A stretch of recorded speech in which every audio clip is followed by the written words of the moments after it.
Colosseum, the beating heart of Rome's appetite for blood, spectacle, and control. By day, it was the stage where gladiators fought lions, where criminals were executed before tens of thousands of roaring spectators. But under the rule of Emperor Commodus, the Colosseum became something far more disturbing. It was not just an arena of death. It was his personal theater of lust, humiliation, and ritualized perversion. Imagine the scene: a golden-haired emperor striding into the arena, not as a ruler draped in purple robes, but half-naked, armed with weapons, demanding that senators, slaves, and even women of noble birth watch him not only slaughter animals, but indulge in acts that blurred the line between combat and carnal ritual. To Rome, the Colosseum was sacred, a place where the empire displayed its power over life and death. To Commodus, it was his private playground of humiliation and dominance. This was no ordinary emperor. Commodus was the son of Marcus Aurelius, the philosopher king, remembered as one of Rome's wisest rulers. And yet his son descended into madness, transforming the ideals of Rome into grotesque caricatures. Ancient writers describe him not only as a megalomaniac, but as a man consumed by sexual hunger, so twisted that even his own court whispered in terror. Gladiators were not only fighters in his eyes, they were objects of desire. Captive women were paraded before the masses, their humiliation made part of the public performance. Slaves were forced into plays that combined violence with sexual degradation, staged for Commodus's delight. The Roman world had always embraced spectacle. It reveled in lavish feasts, orgies whispered about in candlelit villas, and festivals that tested the boundaries of morality. But Commodus took that culture and dragged it into the Colosseum's sands, where intimacy became spectacle and degradation became entertainment. Where emperors before him had indulged in private excess, Commodus brought perversion out into the daylight, forcing the empire itself to watch. What makes his reign so shocking is not merely the brutality of his acts, but the way they weaponized sexuality as power. He blurred the line between ruler and gladiator, master and whore, emperor and beast. To resist was to invite death. To participate was to become complicit in the corruption of Rome itself. Ancient historians wrote with barely concealed disgust of orgiastic ceremonies staged in the arena, of noble women stripped and paired with slaves or beasts, of Commodus himself taking roles that debased the very office of emperor.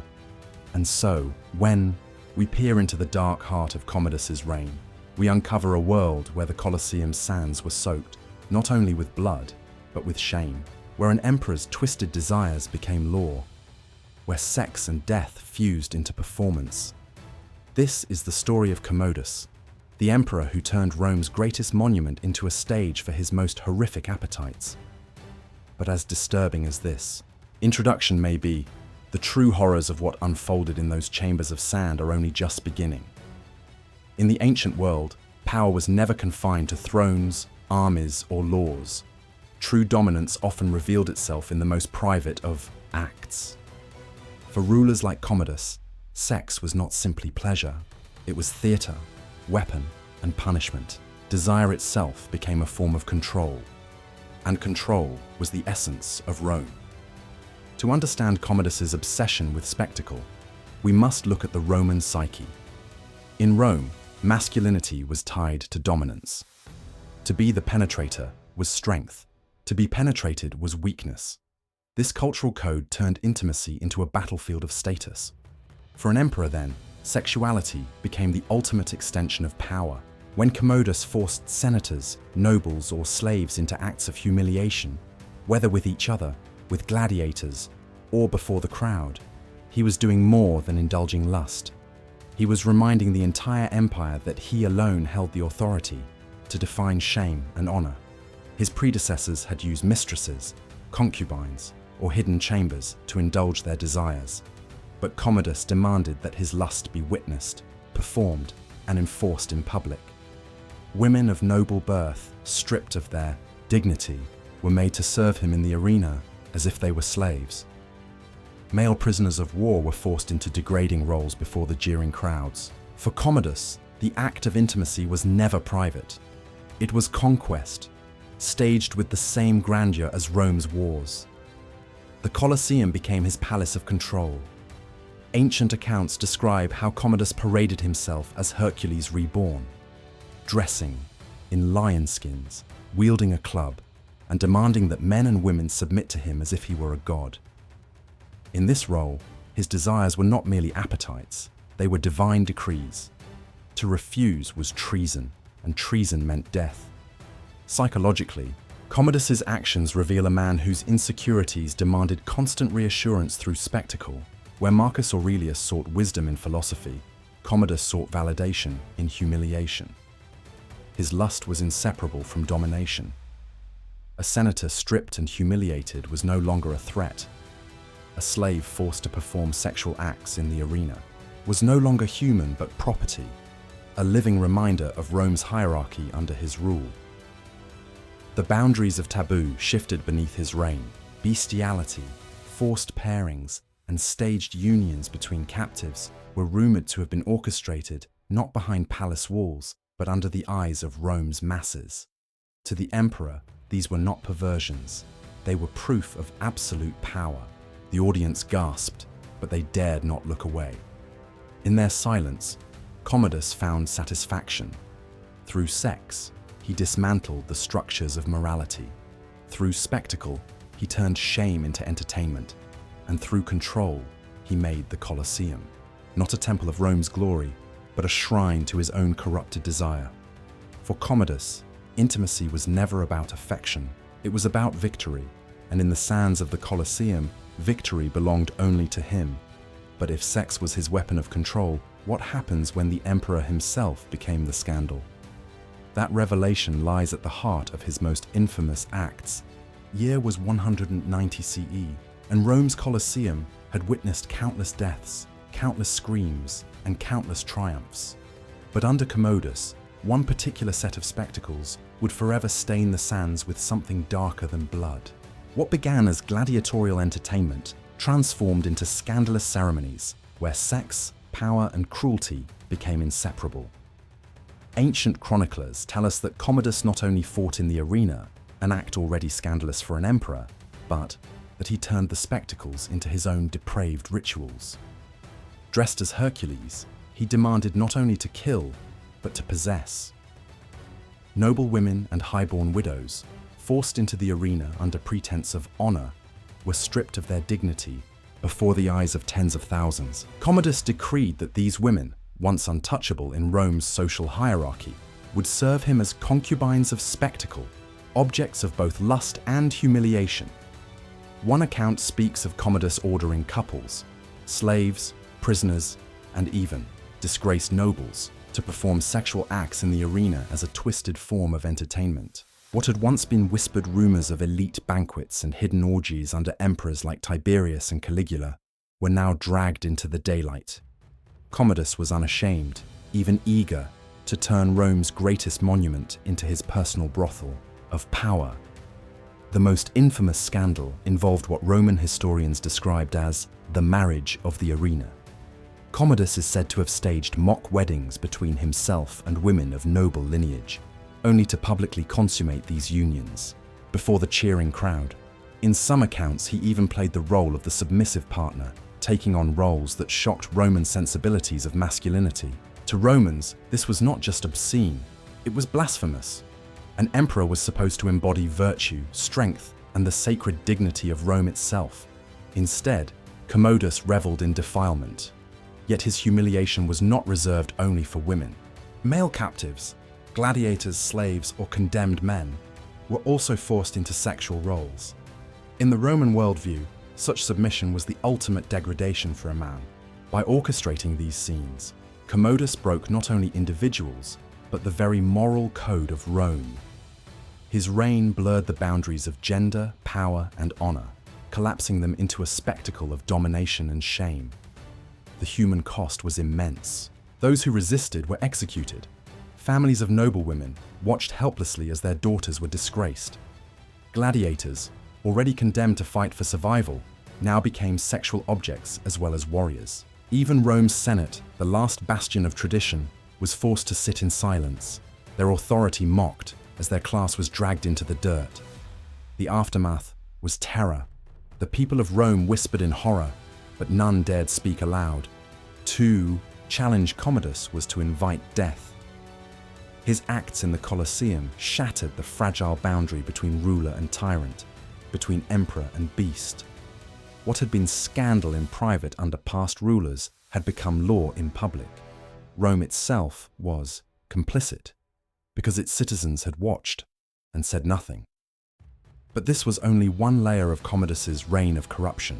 Beyond the Colosseum's walls, the politics of sex, betrayal, and scandal twisted even deeper into the heart of the empire. Sexual excess, when hidden behind palace walls, could be dismissed as indulgence. But when it spilled into politics, when it became a weapon of intrigue and betrayal, it destabilized entire empires. Under Commodus, the sexual theater of the Colosseum bled into the Senate chambers, the villas of Rome's elite, and the corridors of imperial power. His appetites did not just shame individuals, they toppled alliances and ignited conspiracies.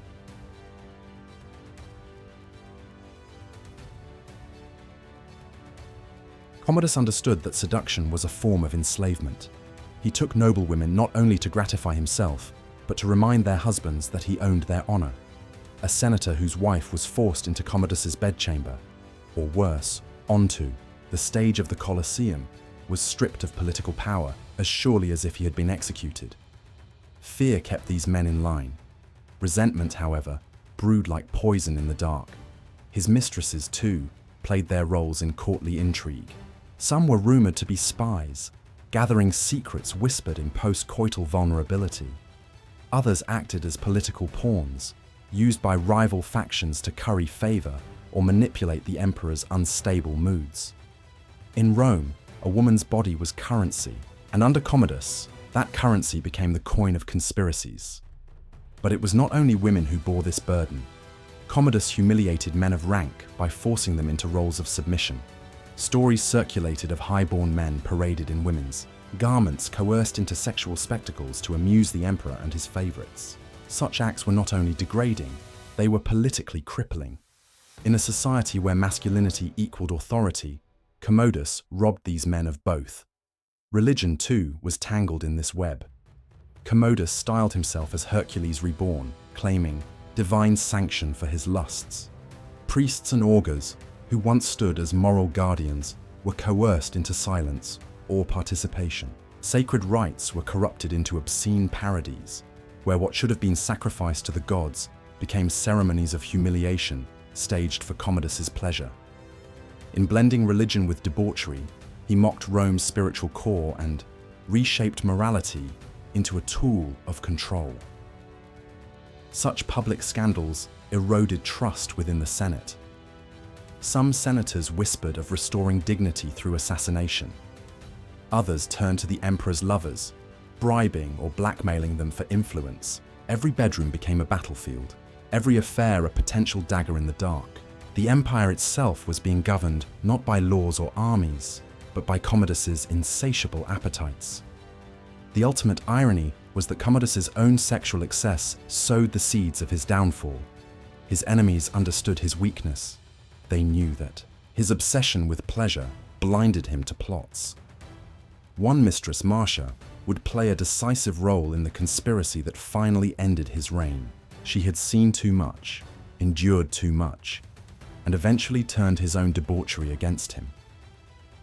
In Commodus's Rome, seduction was not love. It was treachery. His sexual dominance over others was absolute, but in the shadows, the same weapon was being sharpened against him. The Colosseum had made Rome complicit in his perversions. The palace would soon make Rome complicit in his blood. For the ordinary Roman, life under Commodus was a paradox. The emperor's scandals were whispered about in taverns and insular apartments, yet shouted from the very heart of the Colosseum. Rome's people could not look away. They were participants in the theater of humiliation, sometimes as spectators, sometimes as victims. The Colosseum had always been central to Roman identity. It was where citizens found release, where the empire displayed its might, where bread and spectacle distracted the masses from hunger and unrest. But under Commodus, the games transformed from public entertainment into exhibitions of perversion. Families who once came to see gladiators clash were now exposed to scenes that blurred the line between sport, sex, and sacrilege. Children in the crowd saw noble women stripped of dignity, men degraded, and slaves turned into living props for the emperor's lust. The arena, once a stage for Rome's glory, became a classroom of corruption.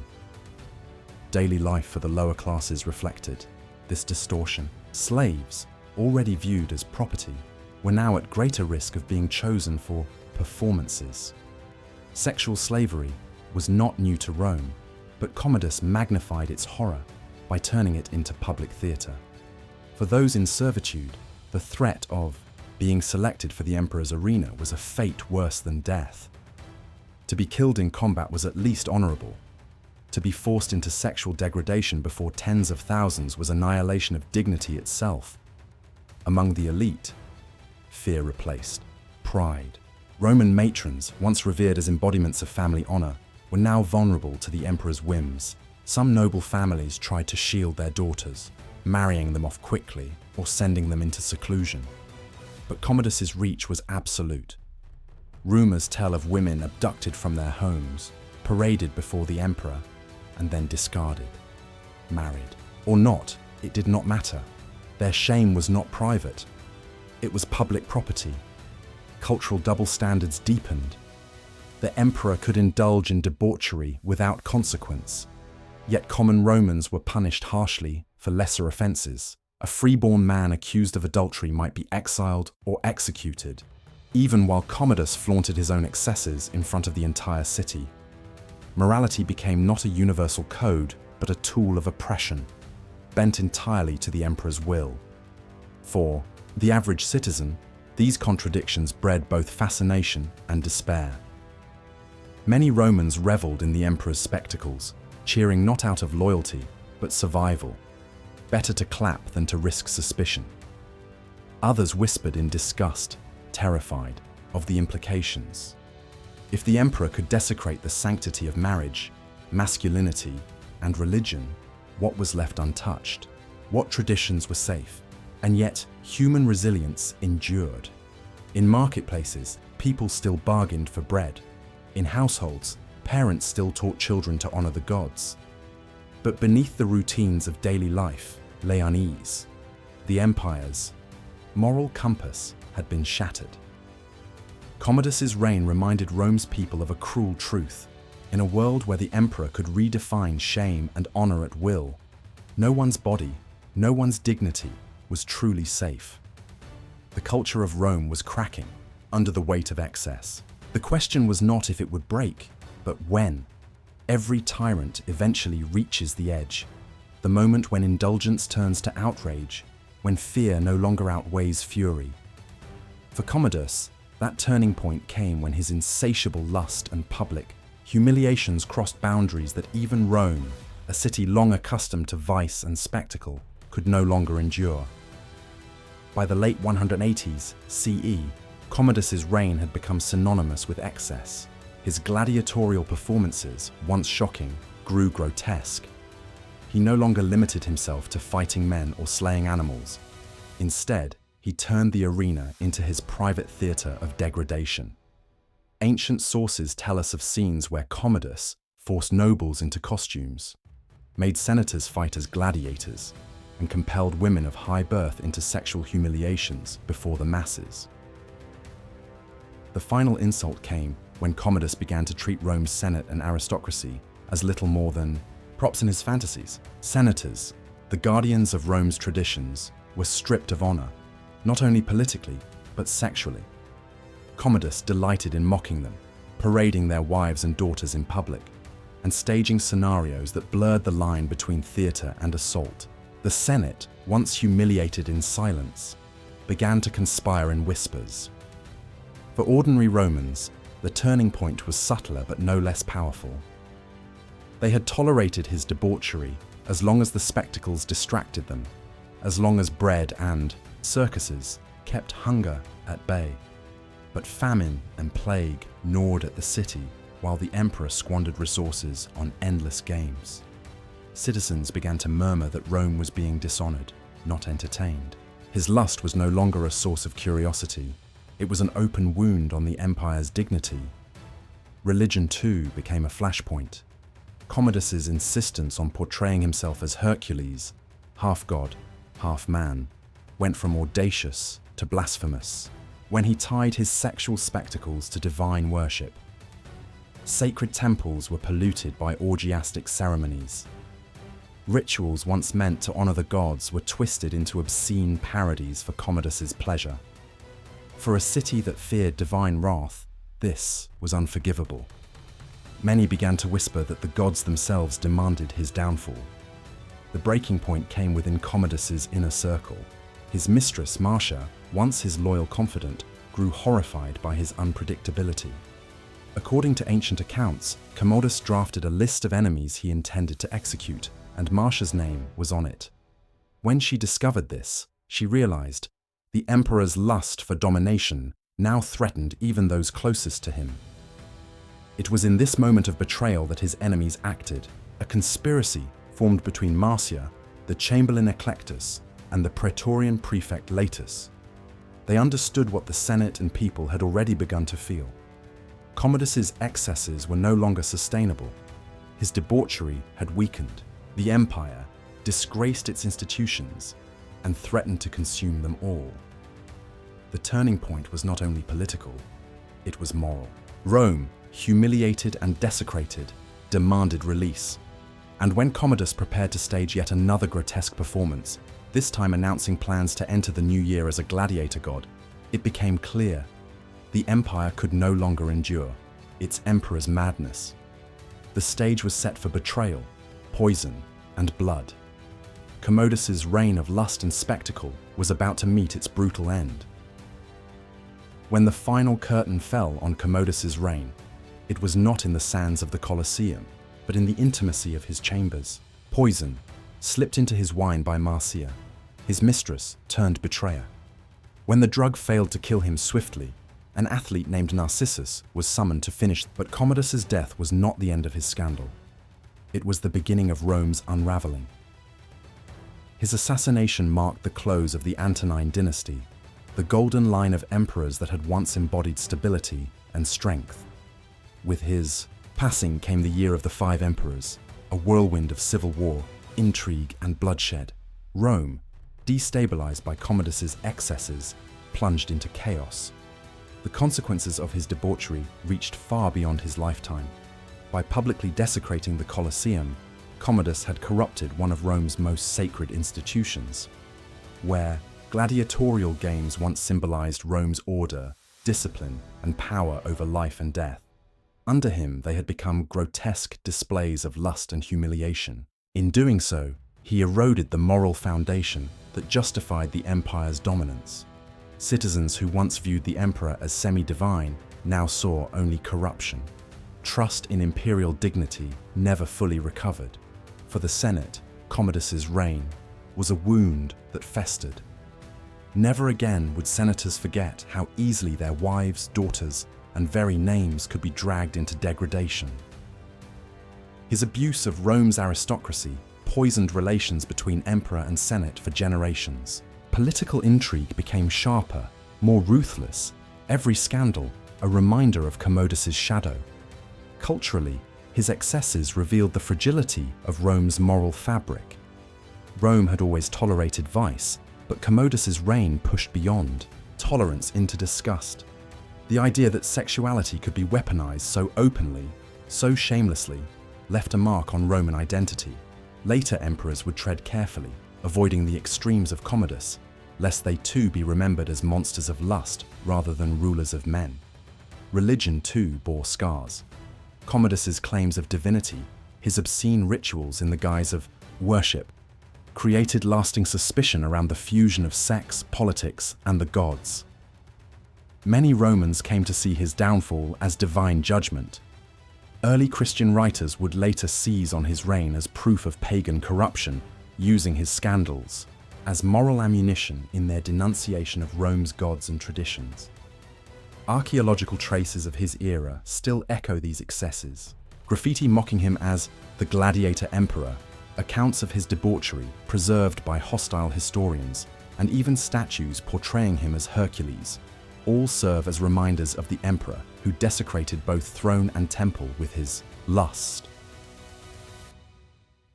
The legacy of Commodus is not merely that of a cruel man, but of an empire undone by indulgence.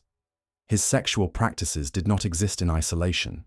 They weakened Rome's political core, destroyed trust in its rulers, and hastened the empire's decline. And yet, as dark as his reign was, one question lingers. Was Commodus the symptom of Rome's decay or its cause? The reign of Commodus stands as one of the darkest chapters in Rome's history. A story of lust twisted into power, intimacy turned into spectacle, and an emperor who desecrated his empire's most sacred spaces. His sexual practices in the Colosseum were not mere private indulgences. They were public proclamations that Rome itself was his to defile. Every noble stripped of dignity, every slave humiliated, every ritual corrupted. Each act was another chisel strike against the empire's moral foundation. When we look back at Commodus, we are not just studying a depraved man, but the collapse of restraint in an absolute ruler. His debauchery poisoned politics, shattered the bond between emperor and senate, and mocked the gods of Rome. In the decades that followed his death, civil wars tore through the empire, and the stability of the Antonine Age was gone forever. His excesses became more than scandal. They became a symbol of decline. Yet history is never only about the past. Commodus's story speaks to the present. For what are his acts if not warnings about the dangers of unchecked power? When leaders believe themselves above morality, when sexuality becomes a weapon of domination rather than intimacy, societies fracture. The scandal may change shape, hidden affairs, corruption, exploitation, but the consequences remain. Trust erodes, institutions collapse, the people lose faith in those who rule them.